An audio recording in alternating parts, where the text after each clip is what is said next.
दोस्तों नमस्कार, आप सभी का स्वागत है फर्स्ट टाइम स्टोरी में। जी हाँ दोस्तों, आज की कहानी में हम लोग सुनने वाले हैं एक मोर और मोरनी की कहानी। मोर ने मोरनी से बताया कि इंसान के भाग्य में अगर नहीं लिखा है सुख तो उसे कोई नहीं दिला सकता।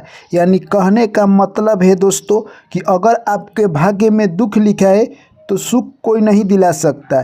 यानी अगर आपके भाग्य में कोई वस्तु की अभी प्राप्ति नहीं है, आप लाख कोशिश कर ले आपको प्राप्त नहीं होगा। जब आपके भाग्य में होगा तभी आपको प्राप्त होगा। तो दोस्तों, इस कहानी को अगर आप पूरा सुनते हैं तो आपके घर से गरीबी सारी दूर हो जाएगी, क्योंकि इस कहानी में हमें बताया गया है कि इंसान को किस तरह से धैर्य रखना चाहिए और पेशेंस बनाकर रखना चाहिए, कर्म के प्रति जागरूक रहना चाहिए। चलिए दोस्तों, कहानी को शुरू करते हैं। एक प्यारा सा जंगल था। उसी जंगल में एक मोर और मोरनी का जोड़ा रहा करते थे। दोस्तों, दोनों काफ़ी प्रसन्न थे। मोरनी कहती कि हमारे आसपास जंगल में बहुत सारे जीव जंतु हैं जिसे देखकर हम लोग का मन बहल जाता है। इतने में फिर मोर कहता है, ये तो बहुत अच्छी बात है। मोरनी कहती है कि नहीं, हम लोग चलते हैं अपने ब्यादरी के पास जहाँ पर हमारे जाति के लोग बहुत सारे रहते हैं, वहीं पर हम लोग चलेंगे। मोर कहता है कि अगर तुम वहाँ पर जाती हो तो तुम्हें बहुत दिक्कत होगा। मोर और मोरनी दूसरे जंगल में अपने ब्यादरी के पास चले जाते हैं। दोस्तों, मोर के लाख समझाने के बाद मोरनी नहीं समझती है और दूसरे जंगल में वो लोग शिफ्ट हो जाते हैं। वहाँ पर जाने के बाद मोरनी का मन नहीं लगता है। तब मोर से बोलती है, हे पिया जी, यहाँ पर हमारा मन नहीं लग रहा है, पहले ही ठीक था। तब मोर बोलता है कि भाग्य में जो रहता है उसे कोई नहीं बदल सकता। वह जगह कितना शांत था, अपने जाति और ब्यादरी के लोग नहीं थे, हमें कोई घृणा और आवेश भी नहीं होता। हम लोग क्या स्वतंत्र जीवन जी रहे थे। तुम पर जिद कर कर हमें यहाँ लाई हो। फिर मोरनी बोलने लगी कि हम लोग वापस वहीं चलते हैं। मोर बोलता है कि ये नहीं हो सकता है, हम लोग कई दिन यात्रा करने के बाद यहाँ पर पहुँचे हैं और फिर आज ही वापस करेंगे। ये नहीं हो सकता है, क्योंकि कुछ चीज़ भाग में लिखा होता है, उसे कोई नहीं बदल सकता। मोरनी कहती है, हे पिया जी, आप भाग्य का दोष दे रहे हैं, हमें तो नहीं लग रहा है। तब मोर बोलता है कि तुम एक कहानी सुनो, उसके बाद तुम्हें पता चलेगा भाग्य मनुष्य के जीवन में कितना बहुमूल्य होता है। इस कहानी को तुम पूरा सुनना। मोरनी बोलती है, हे पिया जी, मैं कहानी को पूरा सुनूंगी, आप कहानी शुरू कीजिए। तब दोस्तों, मोर कहता है कि एक गांव था, जिस गांव में एक पंडित महाराज रहा करते थे, जो कि डेली पूजा पाठ करते थे।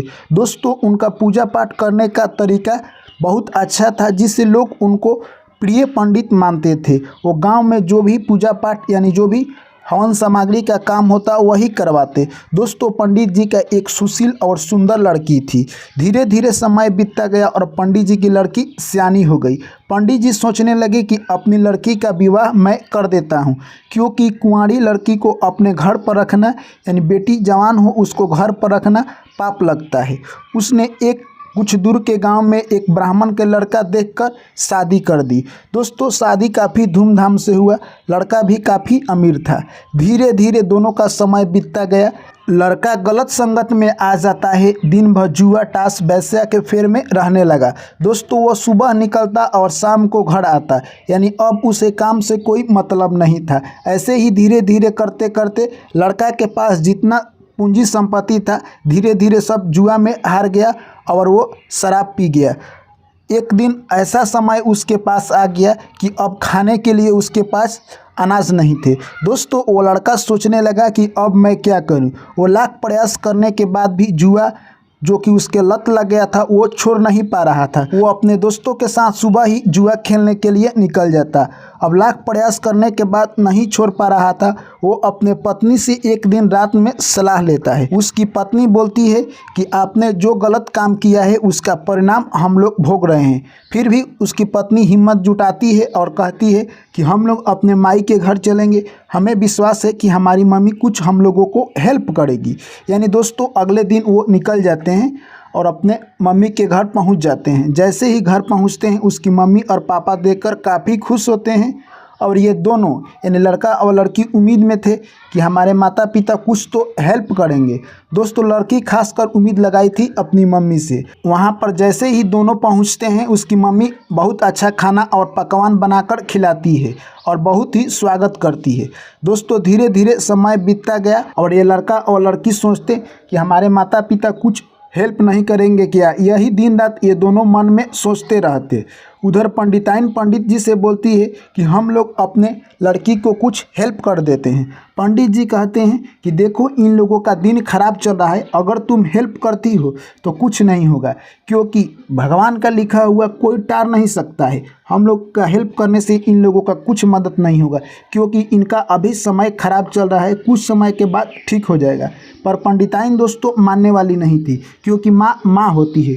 उन्होंने सोचा कि पंडित जी तो कोई मदद नहीं करेंगे, अब हमें ही करना होगा। ऐसे ही करते करते एक सप्ताह दोस्तों बीत गया। अब वो लोग अपने घर चलने वाले थे। उतने में पंडिताइन बोलती है कि हे बेटी तुम अपने घर जा रही हो, शाम को हरे थके रहोगी, खाना कहाँ से बनाओगी, हम तुम्हें कुछ खाना बनाकर दे देते हैं। पंडिताइन क्या करती है, ठेकुआ पूड़ी बहुत सारा सामग्री बनाती है और लड्डू भी बनाती है।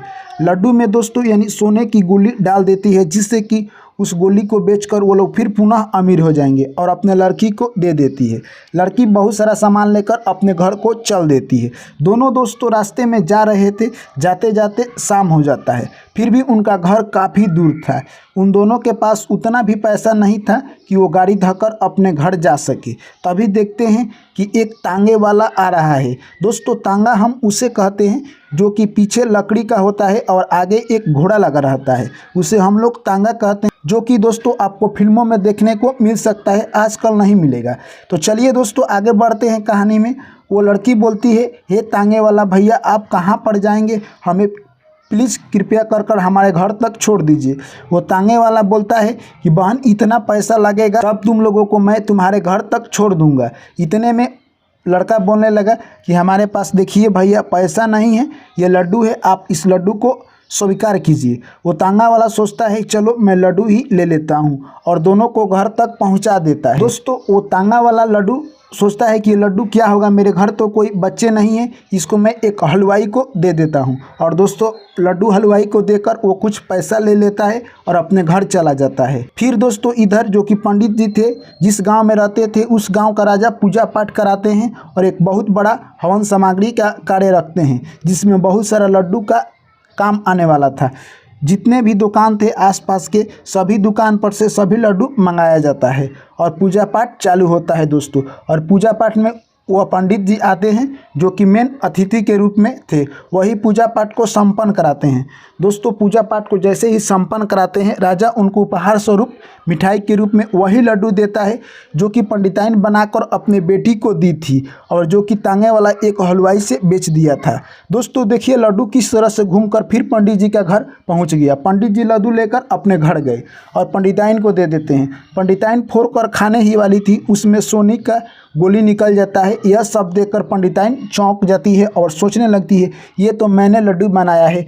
तब पंडित जी कहते हैं कि मैंने कहा तुमसे हमारे लड़की और हमारे दामाद का समय खराब चल रहा है, इसीलिए हम उनका कोई हेल्प नहीं कर सकते हैं, पर तुमने लुका कर हेल्प किया, फिर भी देखो उन लोगों का कोई हेल्प नहीं हुआ। इसीलिए मैंने कहा तुमसे जिसका भाग्य खराब चल रहा हो उसको कोई हेल्प नहीं कर सकता है। यानी भाग्य का लिखा हुआ लकीर इस धरती पर कोई नहीं मिटा सकता है।